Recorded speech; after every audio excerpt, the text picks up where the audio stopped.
Hari pun berlalu. Malam itu saya dan Simbok berada di ruang tamu kecil di pavilion. Saya sedang ngopi sambil ngerokok dan Simbok tengah menjahit celana saya yang robek. Kebetulan esok hari saya akan mengantar sepupu saya yang akan menikah. Ngiring manten kalau bahasa Jawanya. Kami sedikit bercanda waktu itu. Sembari menjahit, Simbok bilang, "Kayak kuncung wae wis meh rabi." Dek, kapan? Kuncung adalah nama kecil dari sepupu saya. Saya hanya tertawa.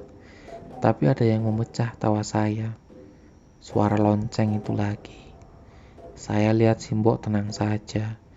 Sambil terus menjahit, Simbok bilang, "Wis biasa kuwi Bin.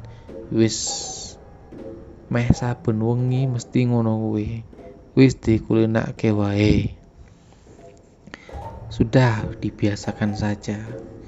Perlahan suara itu hilang, tapi tetap saja mengganggu pikiran saya. Selang hari di suatu pagi sebelum berangkat kerja, saya disuruh bapak untuk membersihkan kamar bekas Mbak Kinasi. Ketika masuk kamar, saya langsung terbayang dulu ketika Mbak Kinasi masih hidup. Aroma kamar itu sangat khas. Entah kenapa, walaupun itu di pagi hari, saya masih merasa bergidik ngeri. Saya mulai menyapu, membersihkan barang-barang di situ, dan saya menemukan sepucuk surat yang masih rapi terbungkus amplop. Di situ tertuliskan alamat tujuan yang sepertinya tidak asing. Ya, benar. Itu alamat rumah Purbo, kekasih Mbak Kinasih dulu. Langsung saja saya selipkan surat itu di dalam baju. Setelah selesai membersihkan kamar itu, saya langsung berangkat kerja. Surat itu pun ikut saya bawa. Di pekarangan belakang lumbung padi, entah dorongan dari mana, saya merasa sangat penasaran membuka surat itu. Dengan tidak sopan, saya pun langsung membuka surat itu. Tapi setelah itu, saya urung membacanya.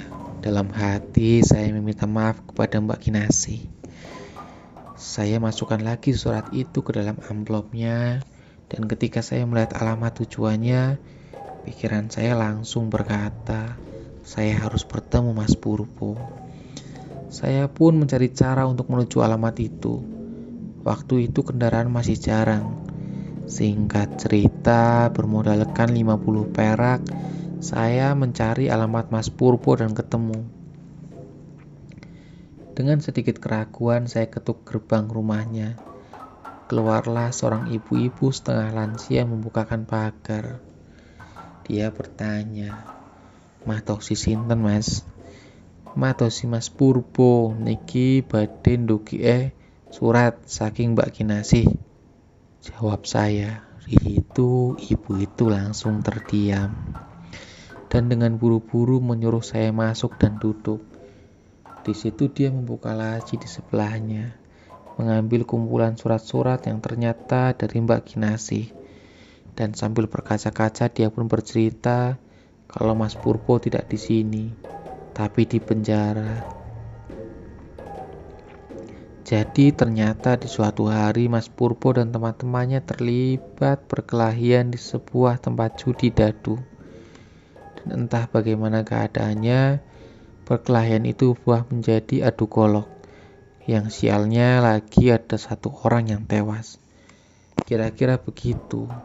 Jadi Mas Purbo di penjara bersama teman-temannya yang terlibat perkelahian itu.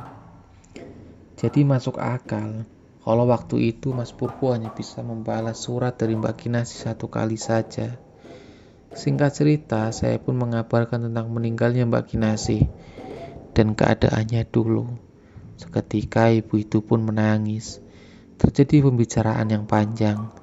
Saya pun mulai terbuka dan menceritakan sikap Bapak Kinasih terhadap lamarannya Mas Purbo. Begitu juga tuduhannya tentang keluarga Mas Purbo yang terafiliasi PKI, yang nyatanya langsung ditepis oleh ibu Mas Purbo.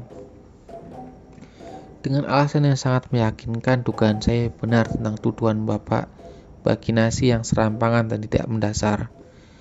yang nyatanya malah menghancurkan hidup anaknya sendiri. Singkat cerita, setelah obrolan panjang dan lama itu, saya pamit pulang. Ada perasaan agak lega dalam diri saya. Sampai rumah, saya pun bercerita kepada Simbo tentang pertemuan tadi. Simbo agak sedikit marah, tapi Simbo tahu kalau semua ini saya lakukan semata-mata karena kita peduli dengan Mbak Kinasi. Malamnya pun saya bertemu Mbak Kinasi dengan wujud terbaiknya.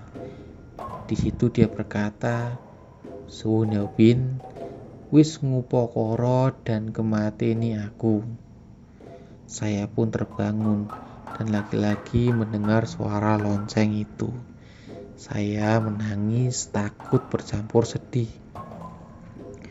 Lonceng itu dekat sekali, seperti ada di balik jendela kamar. Saya pun terus berdoa, dan ada ketukan keras di jendela. Diikuti oleh suara yang menyuruh saya untuk diam. Saya pun sejenak menghentikan doa. Dan terdengar kata yang sangat jelas kala itu adalah Aji, Aji, Aji. Dan gangguan itu hilang. Saya pun terjaga hingga pagi hari.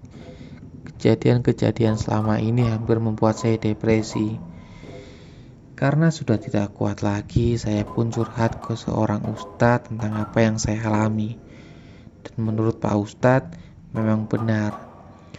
Dulu selain depresi, Mbak Kinasi juga terkena teluh berupa jin. Tapi Pak Ustadz tidak mau menyebutkan siapa yang mengirim teluh itu. Beliau hanya menyarankan saya untuk membaca surat Yasin 11 kali untuk menetralkan suasana rumah. Walaupun sebenarnya saya tahu siapa yang mengirim teluh itu, dan menurut saya sih keluarga Aji.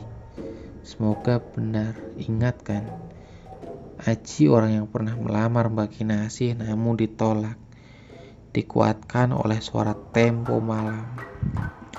Singkat cerita, setelah saya membacakan surat Yasin 11 kali, suasananya menjadi lebih tenang. Walaupun suara lonceng itu kadang masih terdengar, tapi saya mulai terbiasa. Bertahun berlalu.